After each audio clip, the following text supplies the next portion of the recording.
combat des vainqueurs. Comment affirmer son autorité en Christ et manifester son pouvoir afin de sortir victorieux des ruses du diable. C'est ce à quoi vous êtes invités pour recevoir les clés de votre repositionnement et régner avec Christ. Le combat des vainqueurs.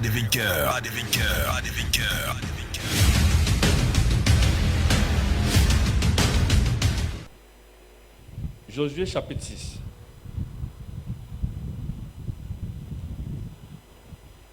Commençons à lire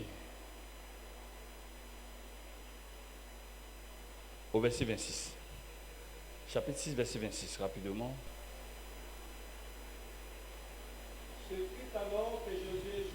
Ce fut alors que Josué jura en disant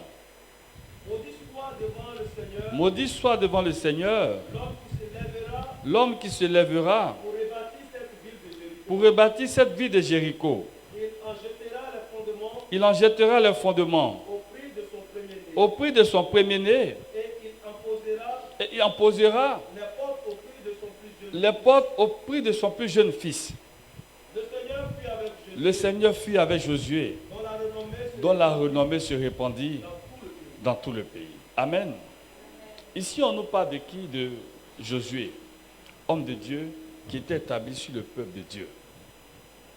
Il avait pris la place de Moïse et c'est par lui que Dieu a permis au peuple d'entrer à Canaan, de posséder Canaan.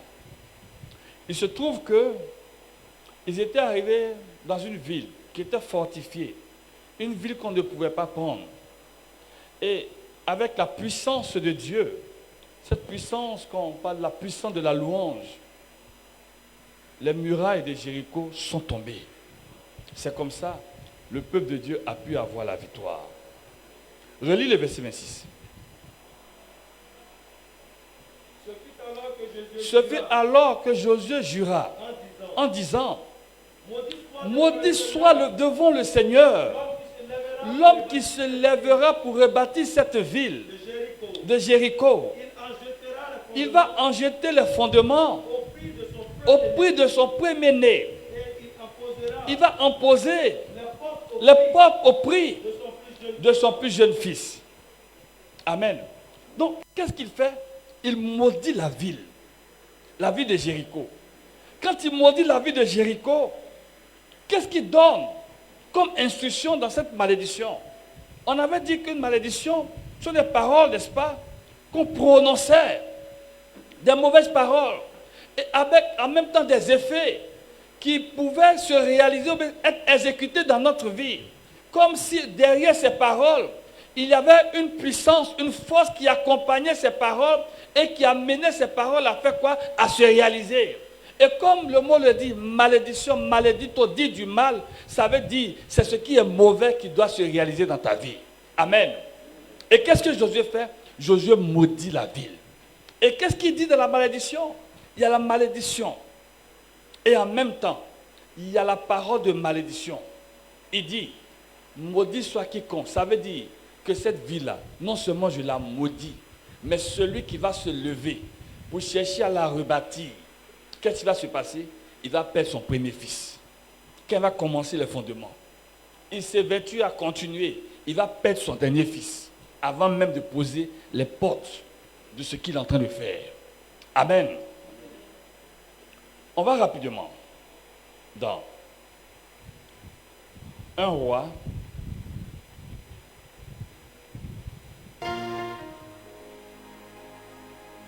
Un roi 16,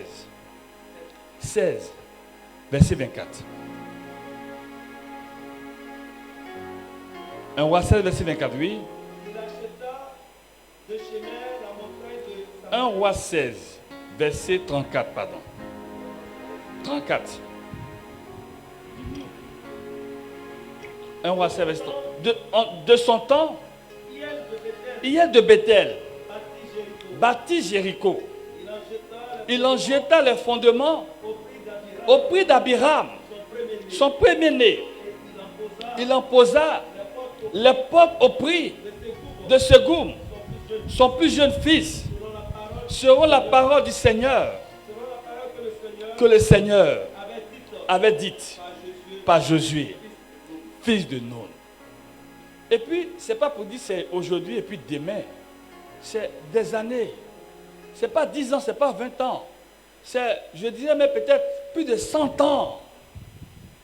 Donc, vous voyez que la parole a la capacité de rester suspendue dans le temps jusqu'à ce que quelqu'un qui remplisse les conditions arrive.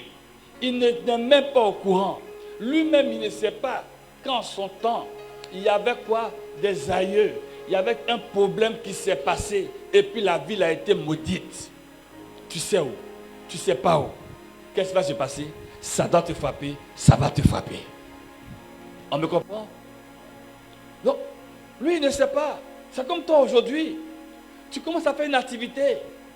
Et puis, ta maman, tes parents qui sont restés au village, tu dis, bon, tu vas les aider en faisant quoi? La maison familiale, là, tu vas les reconstruire. Mais tu ne sais pas qu'il y a un problème, il y a son en bas. Tu n'es même pas au courant. J'ai envie de dire, au temps de la guerre de Sékou Touré, et toi tu étais né, tu ne sais même pas qui est Sékou Touré. Tu ne sais même pas que tes parents même sont quelque part. Et puis tu arrives, tu commences à bâtir la maison. Tu ne comprends pas. Des problèmes bizarres commencent à se passer. Toutes tes affaires se gardent. Tout ce que tu touches, au point où tes enfants même commencent à mourir. Et puis c'est des choses qu'on n'arrive pas à expliquer. En fait, ça ne s'explique pas. Ça c'est quoi? Ça se vit. Ça veut dire que tu es là et puis des choses bizarres. Justement, tout ce qui est de l'ordre du bizarre, ça veut dire qu'il y a quoi? Il y a une malédiction qui est derrière. On me suit? Prends avec moi 2 Rois. Rapidement. 2 Rois. Chapitre 2.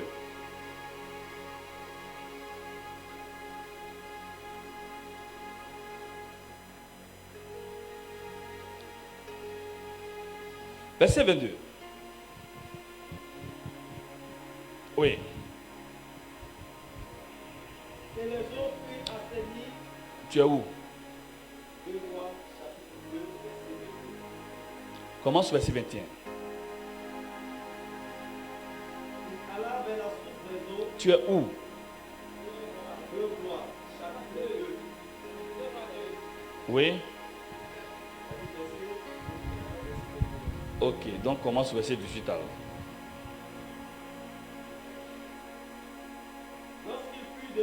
Lorsqu'il fut de retour auprès d'Élisée, qui était à Jéricho, il leur dit, ne vous avais-je pas dit, n'allez pas. Les gens de la ville, il était où? À Jéricho.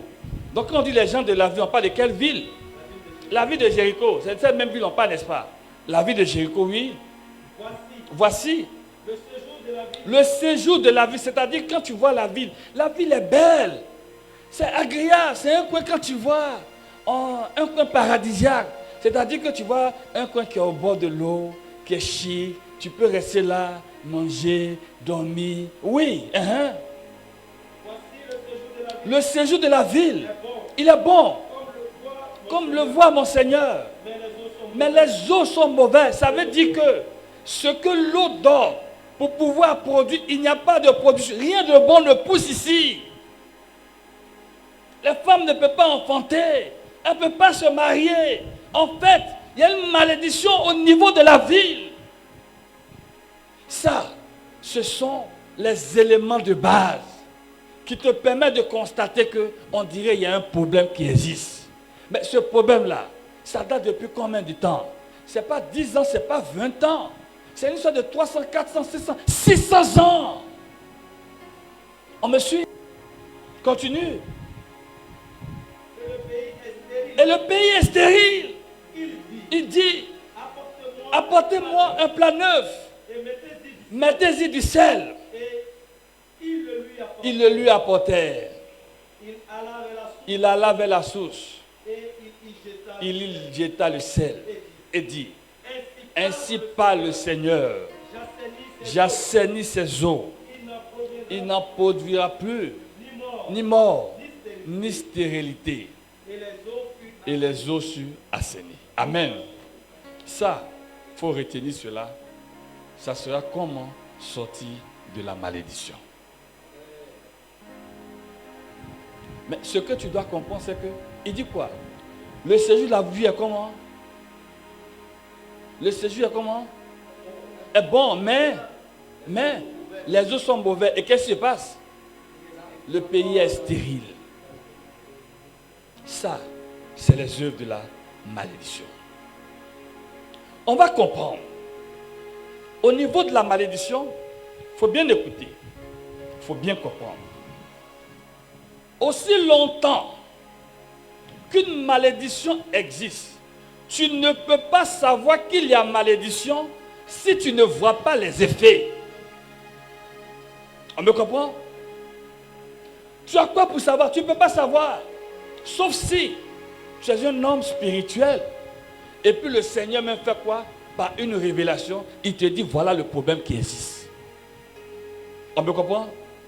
Sinon, aussi longtemps que tu es là, tu vis comme ça, tant que tu ne réalises pas, tu ne constates pas que on dirait qu'il y a quelque chose, tu ne peux pas savoir. Comme je l'ai dit la dernière fois, c'est comme une maladie. Aussi longtemps qu'il y a maladie, mais tant que tu ne constates pas que tu commences à avoir des symptômes, c'est-à-dire que ton corps chauffe, c'est-à-dire que tu vomis, c'est-à-dire que tes menstrues là, c'est comment tu ne les vois plus, c'est décalé. Tu te poses des questions et quand tu vas à l'hôpital, en fonction de ce que tu montres comme diagnostic, on dit en fait, c'est des signes de grossesse. Tu veux comprendre, non? C'est comme ça la malédiction. C'est par les éléments, tu peux savoir qu'il y a quelque chose. Dans Deutéronome 28, Dieu parle de bénédiction et de malédiction. Si la malédiction est le contraire de la bénédiction, on va comprendre qu'il y a des bénédictions que Dieu a données qui sont telles que quand tu suis Dieu, tu marches avec lui, ces bénédictions-là font quoi? Se réalisent et s'accomplissent dans ta vie. Autrement dit, les malédictions ne sont rien d'autre que le contraire. C'est-à-dire que si tu ne fais pas ce que Dieu dit, tu ne marches pas avec lui, voilà plutôt les malédictions qui vont venir. Les bénédictions, c'est même pas beaucoup. Mais par contre, les malédictions, si on te les cite, tu vas attraper ta tête. Et en fonction des bénédictions et des malédictions, il y en a beaucoup. Mais compte tenu de notre temps, on ne va pas tout citer. On va donner seulement des éléments pour ne pas dire certains points. Et en fonction des éléments, chacun va comprendre que comment les choses se passent réellement. Premier point, vous constatez dans votre vie, dans votre famille, ce qu'on appelle des dépressions mentales ou émotionnelles. Quand vous regardez bien dans votre lignée, à un moment donné, il y a quelqu'un qui a commencé à devenir fou. On me suit? Si ce n'est pas au niveau du grand-père, de l'arrière-grand-père, il y a eu quelqu'un comme ça. Et quand on regarde, il y a une autre personne aussi, c'est pratiquement les mêmes signes. On me suit? Quand c'est comme ça, ça veut dire, c'est que peut-être il peut y avoir malédiction. Je ne dis pas, parce que tu vois, il y a quelqu'un qui est fou dans la famille, dont toute la... Non, ce n'est pas ce qu'il est dit. Ce sont des éléments qui te permettent de savoir qu'il peut y avoir malédiction, dont tu pousses tes recherches encore plus loin. On me suit? Il y a ce qu'on appelle des maladies qui sont répétées. Les mêmes maladies, ça a pris X, ça vient sur Y, ça vient sur Z, c'est les mêmes maladies. On me suit? Quand c'est comme ça, ne cherche pas loin. Soit les maladies sont répétées, soit les maladies sont comment? Chroniques. Le fait d'être toujours malade, on ne comprend pas, mais les gens sont toujours malades. Ce n'est pas normal. Ça peut aller. Le fait que les femmes, à un moment donné, elles ont des problèmes de femmes, c'est-à-dire, elles n'arrivent pas à coucher, elles ont des problèmes de menstrues, c'est très douloureux, où il y a des fausses couches qui se répètent. J'ai envie de dire, problème de stérilité. Ou bien, on fait un, mais ça ne vient pas. Tu vas fouiller dans la famille. Les filles font, c'est compliqué pour elles pour avoir des enfants. On me suit? Il y a le fait aussi financièrement, ça ne va jamais. On va te donner 1 milliard aujourd'hui, demain 1 milliard à fini. Tu gagnes l'auto aujourd'hui, demain on te envoyer ton argent. Tu as toujours des problèmes financiers. Une grande insuffisance financière. En fait, ce n'est pas que tu fais exprès, mais comme si ça te suit. L'argent n'est jamais suffisant dans ta main. C'est-à-dire à chaque fois, tu n'es pas en train de t'endetter, tu n'es pas en train de chercher crédit, mais en fait, peu importe l'activité, tu as fait l'activité avec quelqu'un d'autre, c'est même argent que vous allez gagner. Lui, il s'en sort, mais toi, le problème qui sera sur toi, tu ne vas jamais t'en sortir. Ça peut n'est pas toi qui provoque ça, mais ça peut être les membres de ta famille qui envoient toutes sortes de problèmes. On me suit? Comme ce frère qui, depuis qu'il a commencé à travailler, là où il est, il s'en sort, mais il n'a jamais pu avoir l'argent pour économiser. Si ce n'est pas ses parents qui ont des problèmes, qui lui envoient problème, quelqu'un qu'on met en prison, il va chercher à le libérer. Quelqu'un d'autre, on doit le mettre en prison parce qu'il a escroqué quelqu'un. Donc il prend son temps à payer. Jusqu'à ce qu'il tombe sur une femme qui allait faire tontine. Ils ont mis la personne en prison, donc c'est lui qui est en train de rembourser. Finalement, il a l'impression qu'il travaille comme un cadeau. En fait, ça veut dire qu'il y a un problème de malédiction derrière. On me suit? Le fait que dans la famille, les gens ne se marient pas, se marient difficilement ou ils divorcent à chaque fois. On me suit? Vous allez voir que la plupart des choses que je suis en train de donner, c'est des choses qui accompagnent quelqu'un quand il marche avec Dieu, c'est-à-dire la bénédiction. Donc c'est carrément le contraire. On me suit? Ou bien, il y a ce qu'on appelle l'aliénation familiale. C'est-à-dire que votre famille, on a l'impression que vous êtes tous esclaves des autres. C'est rien de bon. Les gens sont sur vous. Ils vous piétinent. C'est beaucoup d'humiliation. Vous êtes toujours humiliés. C'est beaucoup d'échecs. Rien ne marche chez vous. Par moment, les problèmes là, c'est cyclique. C'est bien cette année, l'année prochaine, à la même période, le même problème revient. Ça peut aller. Il y a aussi ce qu'on peut appeler les morts prématurées. En fait, les gens meurent bizarrement. On ne sait pas où ça quitte. Cette femme-là qui, en son temps, tous ses enfants, l'un après l'autre, eux, ils ont commencé à... On ne sait pas où c'est quitté. Il y a aussi ce cas où... ça s'est passé dans mon village même.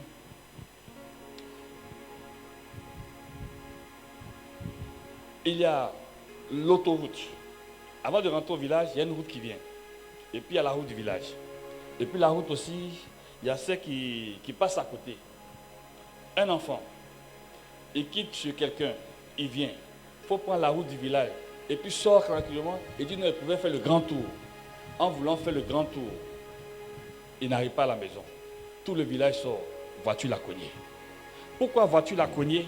Le chauffeur dit il n'a même pas vu. C'est pas que l'enfant est quand même grand. Comme si on l'avait aveuglé. Mais 2 ou 3 ans avant, il y a un autre enfant de la même famille qui a suivi un même sort comme ça. Ils sont montés dans un camion et le camion l'a écrasé pratiquement. C'est pratiquement les mêmes choses. C'est-à-dire que ça revient. Quand c'est comme ça que le problème est où? Il est dans la famille. On me suit? Et dans la famille, il peut y avoir des antécédents de suicide. Les gens sont là, on ne sait pas, mais ils ont envie de se suicider ou quelqu'un même s'est déjà suicidé.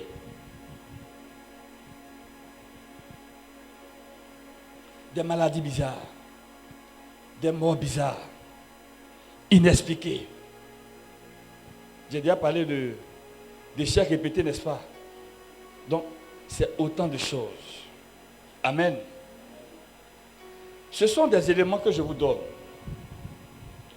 Je peux prendre chaque point et puis le développer, mais on va prendre vraiment du temps, ça sera compliqué. Ce que je veux que tu commences à retenir, il faut te dire, tout ce qui est maladie familiale, qui est héréditaire, ça arrivait de quoi? D'un problème de malédiction. On me suit? Une maladie arrive, c'est vous seulement la maladie attrape. Les gens meurent tous de la même maladie. Il y a un problème de malédiction.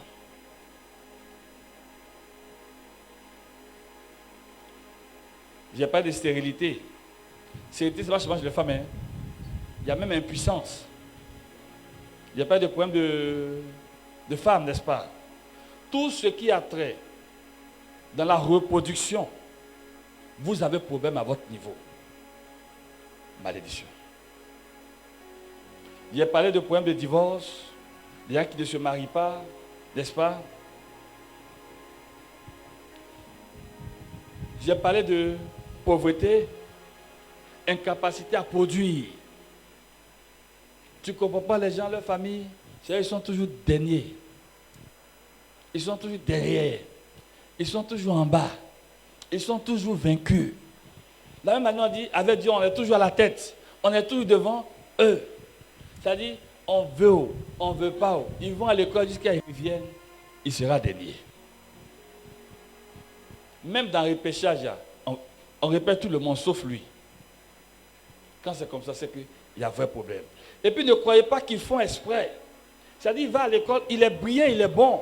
Mais quand on parle d'examen, ça ne marche pas pour lui. Il y a un ami comme ça. Depuis il est tout petit, c'est école seulement, on paye car il est arrivé loin. Car ils ont payé même concours pour lui.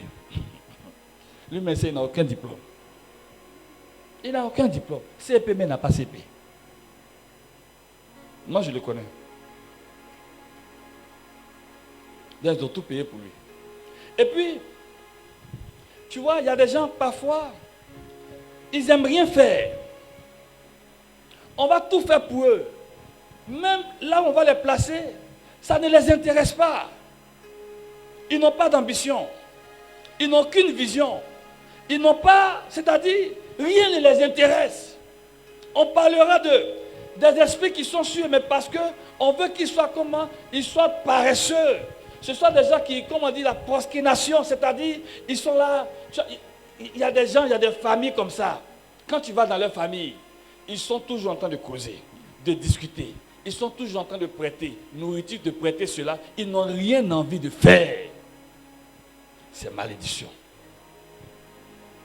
On me comprend? Et les futilités, ils sont... Hey, quand tu viens dans le quartier, ils vont te parler des futilités.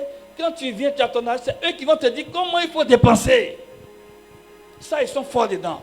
Mais la partie où il faut aller chercher, tu ne vas jamais les voir. Il faut aller batailler, ils n'aiment pas. Là où on doit se battre, là où on doit travailler, là où on doit grouiller, là où on doit transpirer, tu ne vas jamais les voir.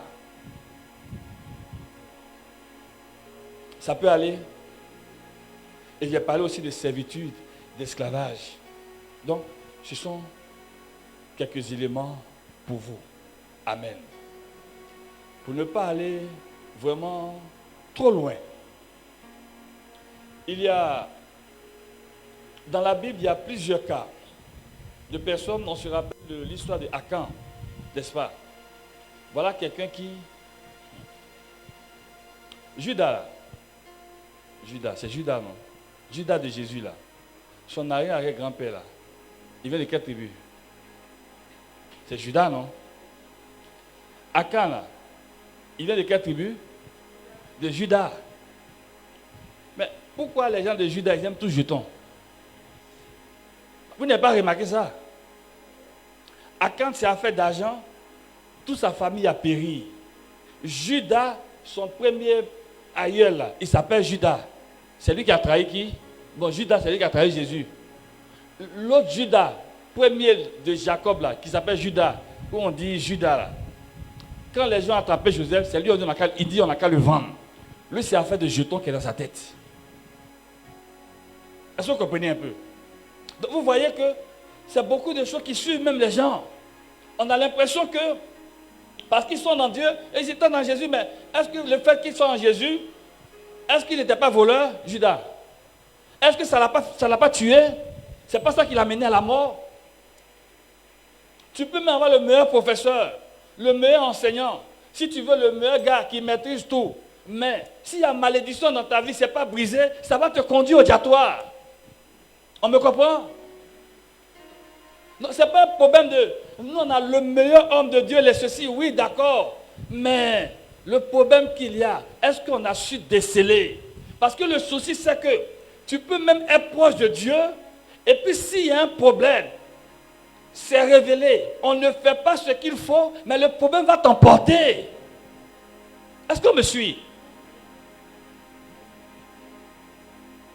Abraham, sa femme est sa demi-sœur. Sa femme est sa demi-sœur. Abraham, sa femme était stérile. Son fils, comment il s'appelle?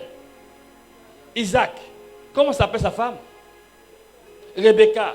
Elle vient de même parenté que Sarah. Elle aussi, elle était stérile. Petit-fils d'Abraham. Il a eu 2 femmes. Ah, c'est un Gédéon, ça. Il a eu 2 femmes. Dans les 2 femmes, Rachel, celle qu'il aimait beaucoup, qui est bien là, elle vient de la même famille. L'autre, qui s'appelle comment? Léa. La Bible dit que c'est parce que Dieu voyait qu'on ne l'aimait pas, c'est pour ça qu'il a fait quoi? Il l'a rendue féconde. Si on entend dans mon elle dit quoi? Peut-être aussi elle était stérile aussi. Est-ce que vous comprenez un peu? Donc voilà ce qu'on appelle des liens, des points de famille. Donc, de grands-pères, de première génération, ceux qui suivent jusqu'en bas. Mais pourtant, ils ont collaboré avec des prophètes, des hommes de Dieu. Des gens même de qui on dit le Dieu d'Abraham, le Dieu d'Isaac, le Dieu de Jacob. Des gens qui ont fait alliance avec Dieu. On me suit? Mais malgré ça, ils étaient stériles. Il a fallu qu'à un moment, on prie pour eux, pour que la stérilité, cette malédiction soit brisée. Va où tu veux. Fais ce que tu as à faire. Promets-toi comme tu veux. Mais s'il y a une malédiction qui est sur toi, elle va faire quoi? Elle va te frapper. Il y a beaucoup de choses comme ça qui sont suspendues. Il y a des choses qui viennent des familles et qui nous suivent. Mais on ne sait pas. On ne réalise pas. Je me rappelle que le grand frère à mon papa, son premier fils, à partir de 3e, seconde, première jusqu'en terminale, il n'a pas fait terminale. Il est mort. Maladie. Je suis arrivé pratiquement, c'est-à-dire, moi je suis le premier fils à mon papa, qui est son petit frère, pratiquement à la même classe. Maladie, il a failli arrêter école. C'est prière qui a permis à Dieu de faire quoi? De me sauver. On me suit? Il y a beaucoup de situations comme ça. Et comme je l'ai dit, si les choses que tu vis, tu ne prends pas le temps d'observer et de comprendre, ça sera compliqué pour toi. On ne vit pas au hasard. Parce qu'on voit tel ami, il fait telle chose, on veut faire comme lui. Mais tu sais ce qui est derrière lui? Est-ce qu'on me suit? On n'a pas tous les mêmes problèmes de famille. C'est pour cela, il faut prendre le temps de faire quoi? De chercher. Est-ce que, quand tu vois, tu fais ça une fois, ça ne marche pas. 2 fois, ça ne marche pas. Est-ce qu'il n'y a pas un problème derrière? Tu es tout le temps, rien ne te réussit. Les bons trucs, les petits trucs, c'est bien. Mais ça ne vient pas. Quand il y a une bonne personne qui vient, vous entendez bien. Mais quand il parle de manière nette, il s'en va. Mais qu'est-ce qu'il est, frère? Et quand il te laisse, la première personne, toi-même tu as l'impression que tu es mieux que la personne, c'est la personne en mari. Lui-même qui a marié l'autre, il ne sait pas pourquoi il t'a laissé. C'est qu'il y a quelque chose derrière. En fait, c'est ce que d'autres appellent les fausses nouvelles. Il y a une fausse nouvelle derrière toi. C'est-à-dire, tu n'arrives pas à comprendre, mais qui t'oriente, qui te dit, là, on ne va pas là-bas. Ici, là, c'est sens interdit. Il y a des personnes comme ça. faut pas t'approcher d'elle. Il ne faut pas vouloir faire quelque chose avec elle. Ils ont mis sens interdit. Mais tu as des grands yeux, mais tu ne vois pas. C'est pourquoi la Bible dit que c'est spirituellement qu'on juge de certaines choses. C'est pourquoi il faut que le Seigneur te donne un esprit de révélation. Il faut qu'on te révèle les choses de ta vie, de ta famille. Tu dois pouvoir comprendre. La bonne nouvelle, c'est que une malédiction sans cause est sans effet. En fait, s'il y a quelque chose qui existe, il y a forcément une cause qui a donné naissance à cela. Et c'est cette cause-là qu'il faut faire quoi? Il faut rechercher. C'est pourquoi qu'ils sont arrivés à Jéricho. Vous voyez que le premier qui a maudit la vie, c'est qui? Josué. L'autre qui est intermédiaire, que ça a frappé. J'ai envie de dire que c'est... Il a pris balle. Mais quand Élisée est venu, vous voyez que ce sont tous de grands hommes de Dieu. Élisée a 2 fois l'onction de qui? De Élie. Donc il avait une onction, j'ai envie de dire, qui est supérieure. Donc l'autre qui a donné naissance à la chose, il a fallu que l'autre vienne avec une onction qui est supérieure pour faire quoi? Pour venir briser. Par moment, ce qui se passe, c'est que quand dans ta famille, dans ta maison, tu fais quelque chose, ton papa est fâché. Il est en colère. Il ne faut pas oublier que quand on est en colère, on génère beaucoup de force. Il te donne parole. Il te maudit. Et puis quelques temps plus tard, tu trouves les gens, oui, ok. Et puis il dit, je laisse. Oui, mais il a laissé. Quand il a dit il a laissé, est-ce que ça avait la même force? Il a laissé. Du coup, il dit qu'il a laissé. Mais du coup, la malédiction continue toujours. Ça veut dire qu'elle n'a pas pu être brisée. On me comprend? Mais il faut qu'elle soit brisée. Pourtant, il a dit il laisse. Oui, mais ça ne suffit pas, il laisse. Qu'est-ce que Élisée a fait? La Bible déclare qu'il est parti où? À la source. Là où ça a commencé. Comment les choses ont commencé? Si on dit, on a donné une parole, et puis toi, en priant pour briser la malédiction, tu donnes une autre parole qui est contraire, mais qui ne va pas dans le sens. Mais si ça ne va pas dans le sens, ça ne va pas anéantir ce qui est donné. Et puis ce n'est pas avec la même force. Amen. Je ne veux pas te faire peur. Aux hommes, cela est impossible. Mais à Dieu, tout est possible. Il faut déjà commencer par prier. Jérémie 33, verset 3 dit, invoque-moi, je vais te révéler les choses cachées. Les choses qui te concernent, qui concernent ta vie, qui concernent ta maison, qui concernent ta famille. Peut-être, tu as posé une action quelque part, et puis, ça te revient. C'est le retour.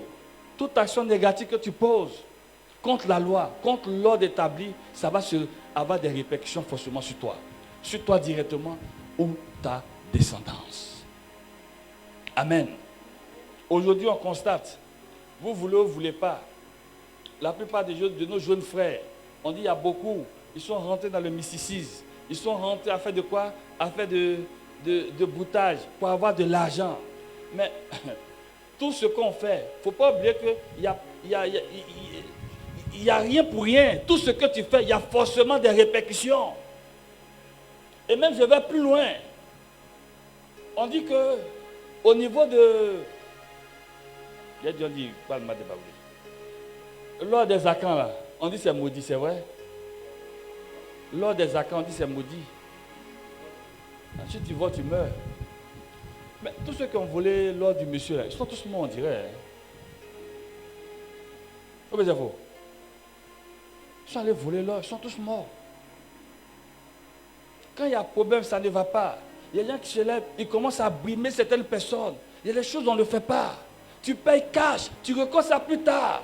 Ou bien ta descendance a des problèmes après. Il ne faut même pas te blaguer. Fais très attention. Il y a des constantes qu'il ne faut pas toucher avec Dieu. Les orphelins, les veuves, les pauvres, les étrangers. Arrange-toi pour leur faire justice. On me suit? Ceux-là, Il faut savoir que tout ce que tu vas faire de mal, Dieu même, il garde ça dans son cœur contre toi.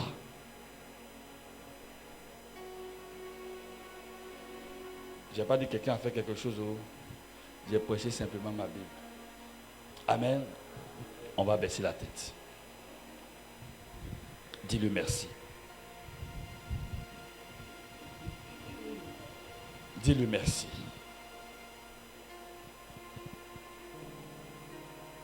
Il y a des choses à apprendre. Il y a des choses à comprendre. Tu dois découvrir beaucoup de choses. Pourquoi les choses sont bloquées? La même vie que tu as vécue, c'est cette même vie que ta maman est en train de vivre. Le même problème qui s'est passé avec tes aïeux, c'est-tu dans la même famille? Tu ne comprends pas pourquoi l'argent ne reste pratiquement pas.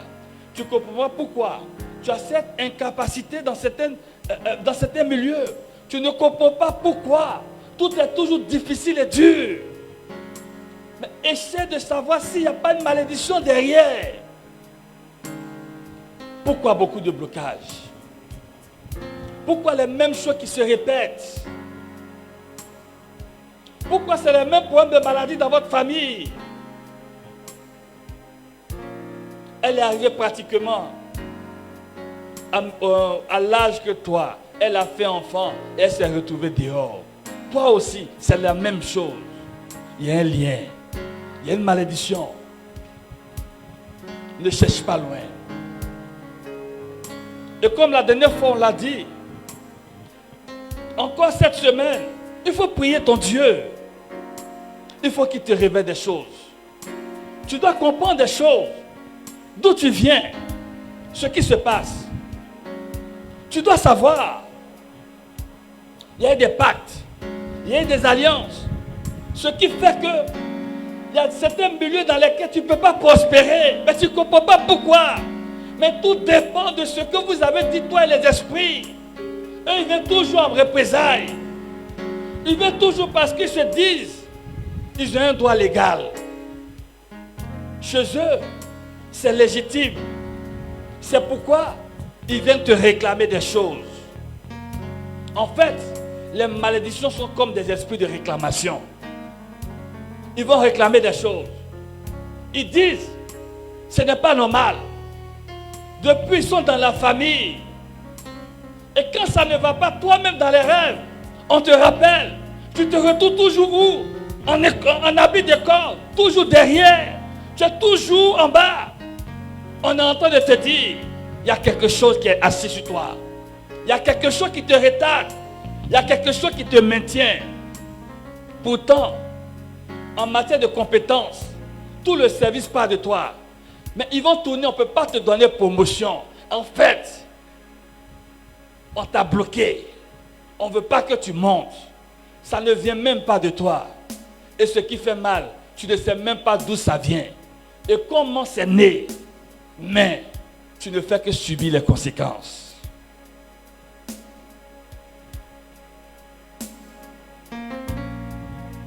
Les autres ne sont pas meilleurs que toi. Pourtant tu pries. Mais qu'est-ce qui ne va pas? Il faut que Dieu te révèle les choses. Le peuple béni de Dieu qu'on appelle Israël s'est retrouvé en déportation. Parce qu'il avait commis des choses que Dieu n'a pas approuvées. Et Dieu les a frappés. En fait, quand tu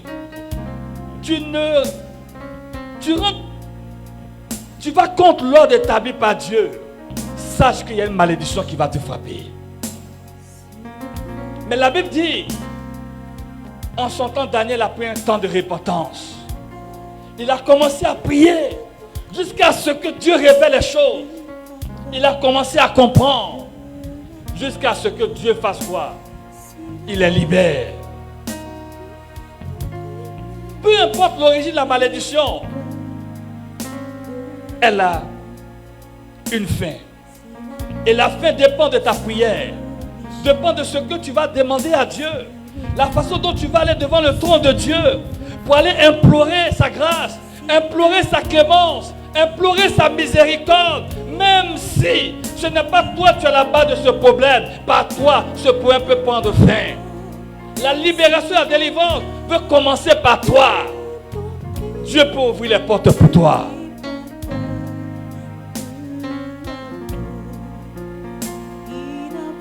Oui, il n'est pas là pour que tu meurs.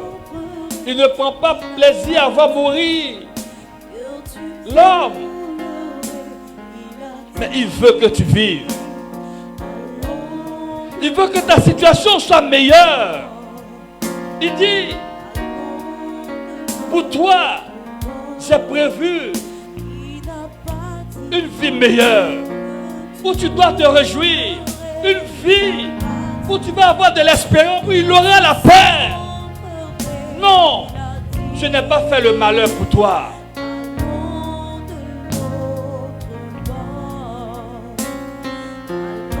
Je veux que tu rentres en toi. Je veux que tu baisses la tête et tu commences à prier ton Dieu. Car Dieu est ton Dieu puissant, il règne de son sang. Merci d'avoir écouté ce programme réalisé par le ministère prophétique Christ règne toujours. Pour tout renseignement nous concernant ou pour tous ceux qui vivent une situation et qui voudraient éventuellement nous rencontrer, vous pouvez nous contacter au 07 07 07 53. Que Christ règne en vous et vous régnez dans votre vie par lui. Dieu vous bénisse. Oui, Dieu.